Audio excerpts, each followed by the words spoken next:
For the 2022 model year, Lexus updated its luxury LX flagship SUV. But for the 25 model year, they've made a couple of changes. First, we have the new Overtrail trim, meant to go off-road just like the GX Overtrail can. And there's a new powertrain. This is a Lexus LX 700H, the largest number ever affixed to a Lexus, and it means it has a twin turbocharged hybrid V6 powertrain. Is it any good? Is the Overtrail any good? Can it go off-road? Let's find out.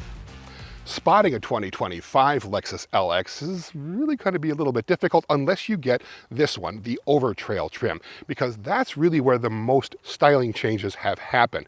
First of all, blacked out trim all over the place. No chrome on the Overtrail, just like on the Lexus GX Overtrail, like this big front spindle grille that they still have.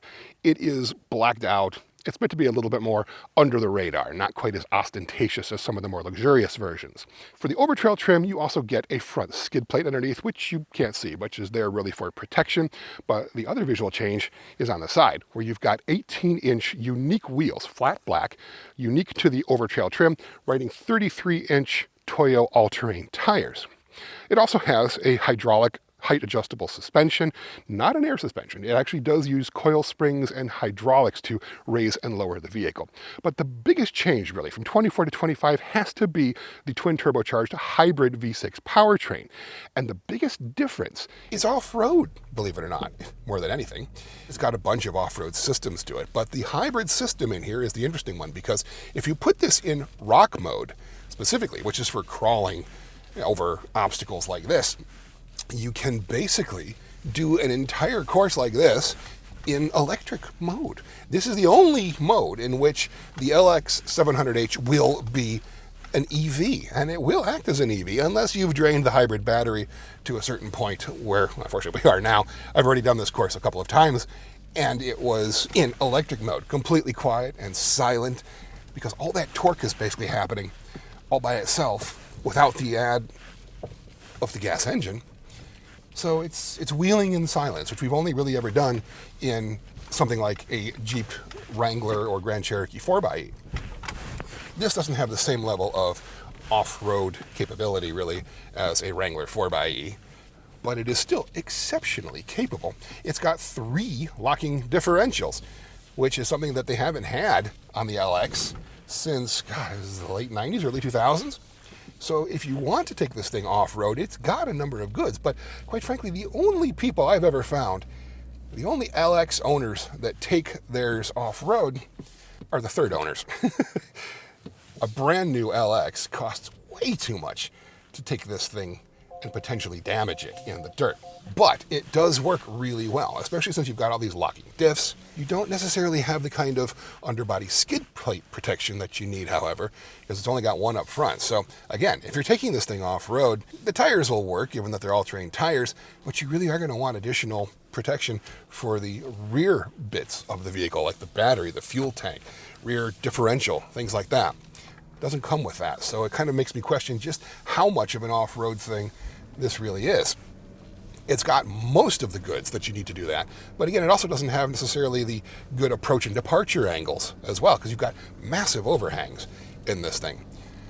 So, I mean, off-road, yeah, it'll do it. It goes relatively well. It's comfortable, certainly comfortable, and it's quiet, and it has most of the equipment necessary to do it, and the twin turbocharged V6 hybrid system also helps in that regard as well. There's one other aspect to the hybrid system that does make this unique from the other hybrid systems you can get in the Tundra and the Sequoia, and that is it also includes a starter and an alternator, which is unusual for Toyota hybrid vehicles, which normally don't have such things. What they've done is they've included those things in case the hybrid system fails. So if you're out on the trail somewhere and you've put a hole through your battery because there's no skid plate for it, or some other electrical system fails with regards to the hybrid, it still has a starter and alternator attached to the engine, and it can operate in just gas mode without any hybrid systems to get you home. So basically, it's turning your Lexus LX 700H back into a Lexus LX 600 for purposes of just, making sure you aren't stranded anywhere. So that is kind of a neat feature. But I kind of think that they could have just put a better protective system underneath the vehicle so that it wouldn't get damaged and not have to add those components. But most of these really expensive brand new Lexus LX 700Hs are probably never going to see dirt or any kind of off-road situation unless you're getting out to the polo fields. Most of them are going to be driven on-road. And the big question is, how do the changes to make a Lexus LX Overtrail work when you're not on the trail? It's actually really quite nice. I've never had a problem with the new Lexus LX in terms of how it drives on-road. It's quiet, it's luxurious, it's cushy.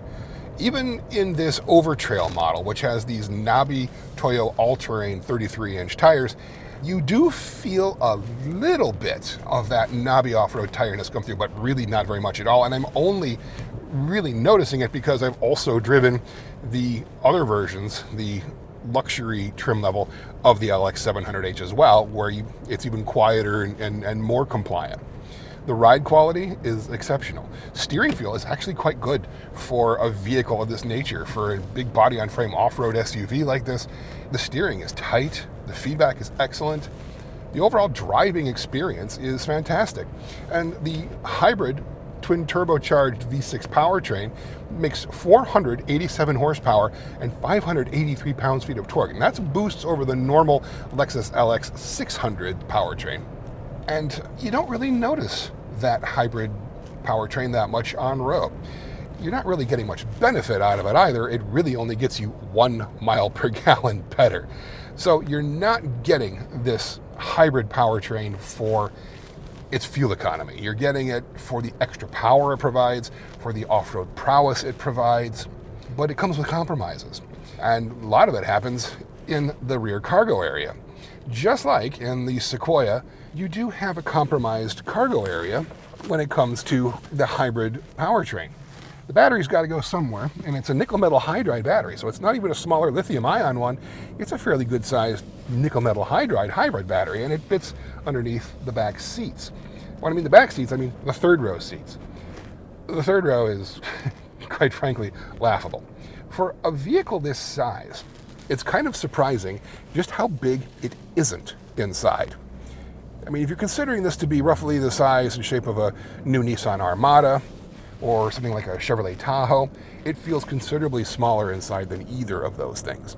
The third row in the Armada is bigger and more usable, but it also doesn't have that hybrid powertrain, so you've got additional cargo space. The cargo space in here is also kind of laughable. It has this shelf that you could put down to create a more level load floor, unlike what you find in the Sequoia, which is one of our biggest complaints about the Sequoia. But that shelf itself can only accommodate about 176 pounds. So you can't sit on it if you're an average adult human male. If you're tailgating, you got to flip the thing up and get it out of the way. And with that rear third row up, your cargo room behind that third row is almost non-existent. So for a vehicle this size, and to have the proportions that it does, to have as little interior space as it really does, is kind of surprising. Even up front, this center console is super wide. The second row sits up fairly high, and the legroom in the second row is really kind of dismal. I can't sit behind myself in one of these things. I don't even have the seat all the way back, and I still can't sit in the second row behind myself, which is kind of crazy, given, the size and expense and use of this thing. A Chevy Tahoe is much bigger inside. A Cadillac Escalade is much bigger inside. A Nissan Armada, or the equivalent Infiniti model, QX something or other, who can remember their numbers, is bigger inside as well.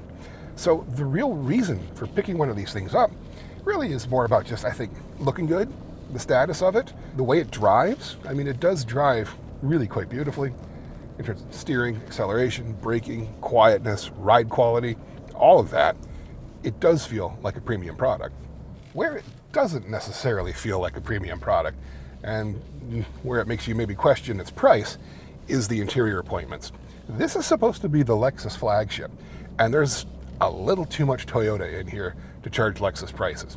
This one costs $118,000, and you can go all the way up to over $140,000, but the interior doesn't quite feel that good. And this is a complaint that I've had about a lot of recent Lexus vehicles, everything except the LC Coupe and Convertible, because the LC Coupe and Convertible are gorgeous and have a beautifully finished interior. This one is okay. Semi-Adeline leather seats, front and back, heated, massaging stuff. You've got a heads-up display that's standard. You've got a lot of technology in here that's now standard.